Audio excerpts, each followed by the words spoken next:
آج کا سبق اصلاحی سبق ہے، بہت دھیان سے سنیے۔ داڑھی کا منڈوانا یہ خطرناک گناہ ہے۔ آج بہت شوق ہوتا ہے مردوں کو، جوانوں کو بھی، بوڑھوں کو بھی کلین شیو رہنے کا۔ یاد رکھنا یہ خطرناک گناہ ہے، اور علماء نے لکھا ہے کہ داڑھی کا منڈوانا یہ زنا سے بھی زیادہ برا ہے، سودی کاروبار سے بھی زیادہ برا ہے۔ کیوں کہ داڑھی منڈوانے والا 24 گھنٹے کا گنہگار رہتا ہے۔ نماز پڑھ رہا ہے گناہ کے ساتھ، طواف کر رہا ہے گناہ کے ساتھ، قرآن پڑھ رہا ہے گناہ کے ساتھ، روزہ رکھ رہا ہے گناہ کے ساتھ۔ کتنا بڑا گناہ ہے۔ اور اہم بات یہ کہ داڑھی منڈوانا ایک خطرناک گناہ ہے جو کئی گناہوں کو جنم دیتا ہے۔ نمبر 1، حضرت محمد صلی اللہ علیہ وسلم کے حکم کی خلاف ورزی کرنا۔ نمبر 2، ایک عملی سنت کا چھوڑ دینا۔ نمبر 3، محمدی چہرے کو ناپسند کرنا۔ نمبر 4، مجوسیوں کے ساتھ مشابہت کرنا۔ حدیث شریف میں آتا ہے من تشبہ بقوم فہو منہم، جو کسی قوم کے ساتھ مشابہت کرے گا وہ حشر کے میدان میں انہی کے ساتھ اٹھے گا۔ اللہ تعالی ہم سب کی حفاظت فرمائے۔ نمبر 5، عورتوں کے ساتھ مشابہت۔ نمبر 6، اللہ کی تخلیق کو بگاڑنا۔ نمبر 7، شیطان کو خوش کرنا۔ نمبر 8، علانیہ گناہ اور اس گناہ پر اصرار۔ اور ہمارے نوجوان اور ہمارے بوڑھے جو داڑیاں کٹواتے ہیں وہ کبھی بہت دھیان سے سنیں کہ یہ داڑھی کاٹنے میں اور داڑھی کٹوانے میں کتنا وقت ان کا جاتا ہے۔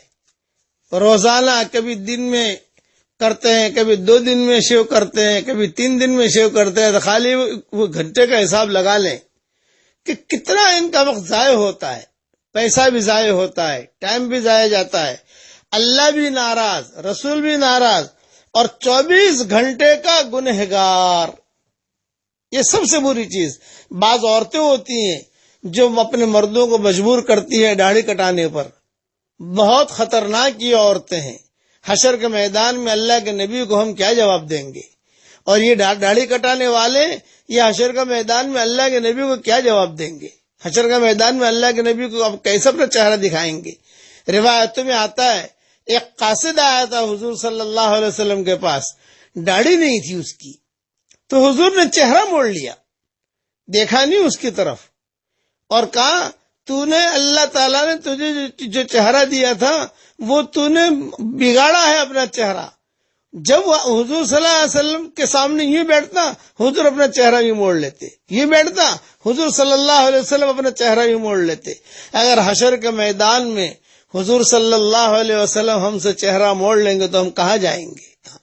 اس لیے ایک حدیث ذہن میں رکھیے، جو میری سنت کو زندہ کرے گا وہ مجھ سے محبت کرنے والا ہے، اور جو مجھ سے محبت کرے گا وہ میرے ساتھ ہوگا۔ اس لیے یہ جتنے بھی ہمارے نوجوان ہیں آج سے ارادہ کریں کہ ہم داڑھی رکھیں گے انشاءاللہ۔ یہ 24 گھنٹے کا گناہ نہ پالیے، اور عورتیں بھی یہ نہ کہیں بٹ داڑھی رکھوانا اور مجھے جو ہے وہ کتروانا، یہ ہے ہماری شریعت میں۔ عف اللہ کہا گیا کہ داڑھی کو چھوڑ دو، یہ سارے نبیوں کی سنت ہے۔ کوئی ایک نبی بھی ایسا نہیں ملے گا جس نے داڑھی نہ رکھی ہو، کوئی ایک نبی ایسا نہیں ملے گا جس نے داڑھی نہ رکھی ہو۔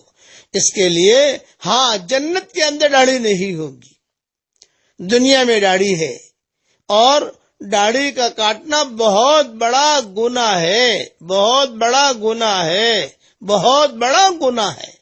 اور بعض علماء نے تو یہ لکھا ہے کہ آدمی جب اپنے شیو کرتا ہے تو وہ گویا کہ حضور صلی اللہ علیہ وسلم کو نقصان پہنچا رہا ہے، تکلیف ہوتی ہے حضور صلی اللہ علیہ وسلم کو، کہ میری سنت کو چھوڑ کر دوسروں کو طریقے پر زندگی گزارتا ہے۔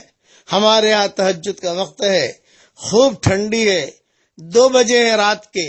میں دعا کرتا ہوں کہ امت کے جتنے مسلمان مرد ہیں اور جوان ہیں جو داڑھی کو جو پسند نہیں کرتے، اللہ تعالیٰ انہیں داڑھی رکھنے کی توفیق عطا فرمائے۔ داڑھی رکھیے، یہ اسلامی شعار ہے۔ داڑھی کا کاٹنا یہ اسلامی شعار کو ضائع کرنا ہے۔ کل یعنی حشر کے میدان میں اللہ کو کیا منہ دکھائیں گے؟ حضور صلی اللہ علیہ وسلم کو کیا منہ دکھائیں گے؟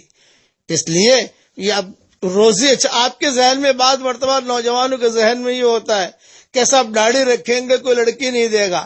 ارے داڑھی رکھ کے دیکھ، بہت اچھی حوریں ملیں گی تجھے انشاءاللہ۔ داڑھی رکھ، بہت اچھی حوریں اللہ دے گا، دنیا میں بھی حوریں دے گا، مرنے کے بعد بھی حوریں دے گا۔ اللہ تعالی ہم سب کو عمل کرنے کی، داڑھی رکھنے کی توفیق عطا فرمائے۔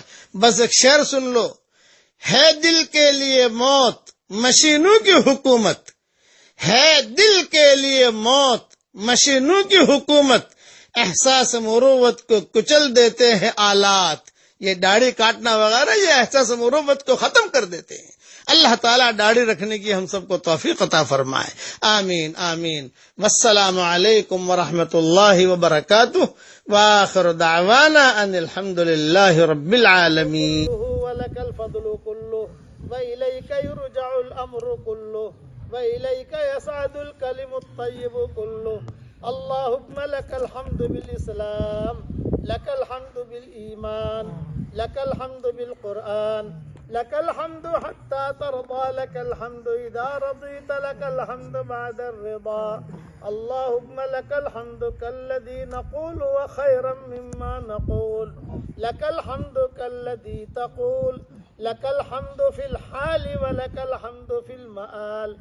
اللهم لك الحمد في الأولى ولك الحمد في الآخرة.